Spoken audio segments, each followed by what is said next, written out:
Hello, everyone, and welcome to the first day of Sagittarius season. My name is Tamara Bartmas with Lights and Living, and today I'm going to walk you through what you can expect through the next Sagittarius season and what to look for, what to pay attention to, and especially just this realization that we are at the end of the fall season. This is the last month of the 3 month season where we've been working through relationships. And so if you go back to Libra season, which is like 2 months ago, and you think of relationship issues that I might have exposed themselves then, or maybe codependent patterns or other kind of personal relational dynamics that are exposed, Scorpio season might have taken that to another depth. And now, as we leave Scorpio season, we are really in this time of let's let go of these emotions. Let's integrate them all. Let's move forward, because everything that has been exposed is preparing you for shifting of your mindset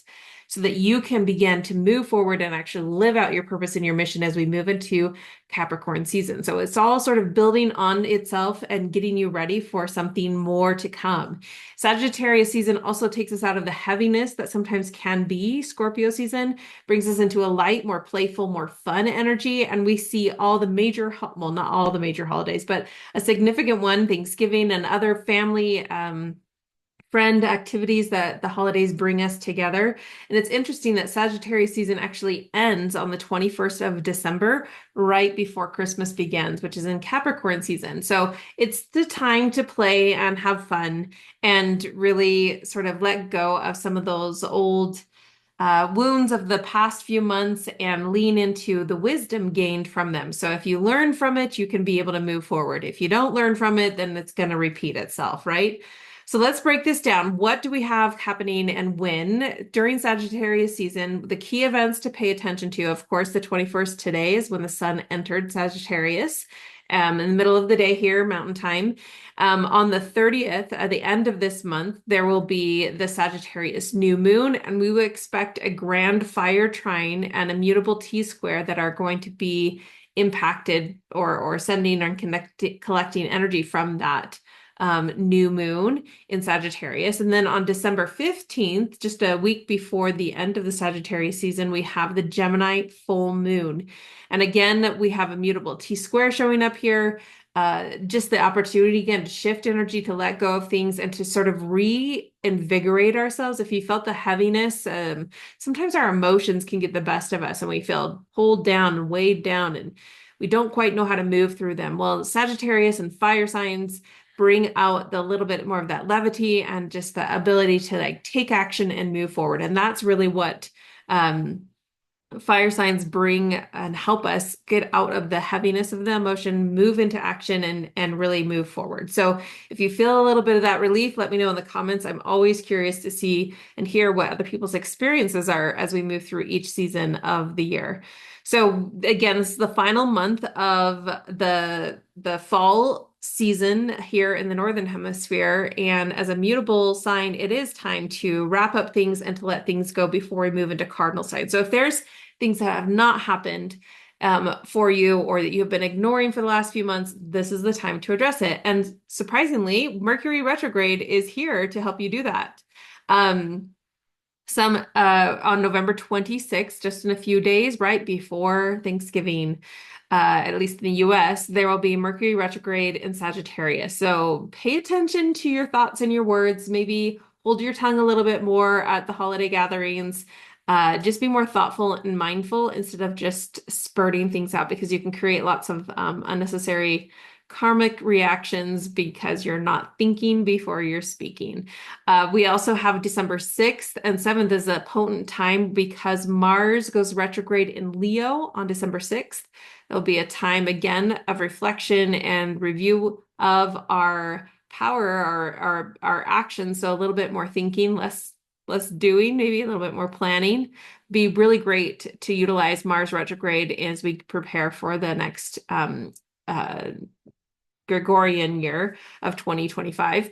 And then we have Neptune stationed direct in Pisces on the day after, on December 7th. And we've been experiencing Neptune retrograde for quite a while now, for quite a few months.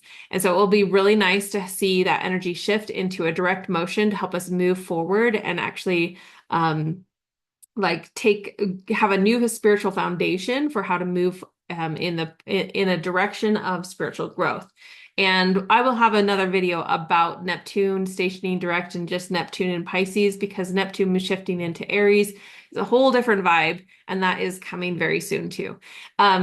We will also, I have a video coming out soon of the whole breakdown of Pluto and Aquarius, the dates and the interesting details and data points that can help you understand the significance of what's coming in the next 20 years, and also what we have left in the last 16 or so years. So pay attention to that. Make sure to like and subscribe so you can get notifications of that. And on December 15th, we will have Mercury stationed direct. So we have a unique Mercury retrograde season that is mostly in Sagittarius. So we've been in the pre-shadow for the last few weeks, and now we're on the cusp of retrograde season, and then we will also, during this holiday season, experience Mercury stationed direct. So hopefully Christmas will go a little bit more smoothly than Thanksgiving. So hopefully you pay attention to those dates, make note of them especially as you go through your own Sagittarius energy. And the reason why I think this is so valuable to understand the different signs of the zodiac is because we all have all the signs. I have a workbook that helps you walk through how to understand the transits and your own personal birth chart. So how this works is you have different parts of your chart that are going to correlate to the energy of the season, and things get triggered and things shift and change. And so you can create greater awareness as you walk yourself through the month and what is going on in the month. You note it, you journal it, and you become super self-aware. And I think that's the gift of astrology, is to increase our self-awareness and see these patterns and start up leveling as we go through it. So you can purchase this Zodiac workbook and journal on Amazon. Make sure to check the description below for the link and get that working for your benefit this month. As far as the essential oil of the month that I would recommend that you bring out of your storage and put in a prominent place, it is sweet fennel. It is the oil of ownership. So if you have felt a little bit like apathetic and maybe not very confident in moving forward in different areas of your life, using fennel can help ignite desire for taking action and taking responsibility and ownership of situations where you might have put blame or victim energy out there.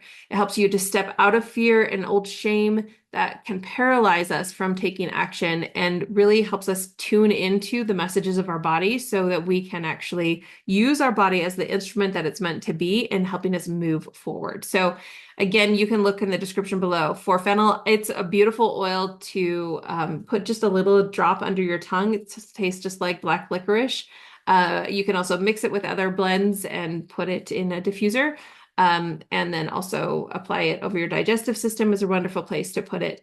When it comes to Sagittarius season, this is a unique time where the sun moves through this sign that the body sort of gets re-energized or highlighted.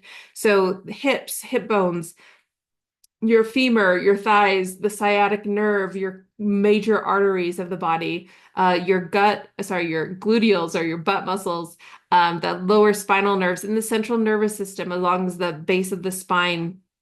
And then your ability to sort of regulate your nervous system is all part of this season.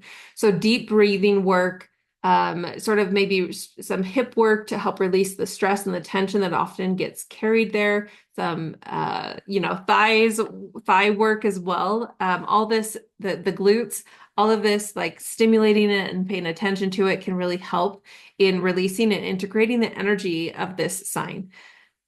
And then one of the things that I have for people that are curious about how to use essential oils for their personal birth chart is a complete essential oil cheat sheet that breaks it down so that if you have like a Taurus Mercury, you have options for oils to use. If you have a Libra Mars, then you have some option to use there. Just gives you insight into what can support you in which body, which essential oil can support which sign, and it's a very interesting, insightful cheat sheet. You can download it. There's a link in the description below. So that is all. I do have the Sagittarius new moon. I will have that available. I'll post that video soon, as well as the Gemini full moon later this month. And again, look forward to some extra videos about Pluto moving into Aquarius and Neptune stationing direct and moving into Aries. There's just a lot of wonderful energetic shifts that are moving us forward. If you look for the good, you're going to see the good. And of course, there's lots of lessons to be learned. So hopefully this is helpful to you. And let me know in the description below what you're thinking, what you're looking forward to most about Sagittarius season, and what what planets you have in Sagittarius or key houses that might be showing up there for you. For me, I have a Sagittarius stellium.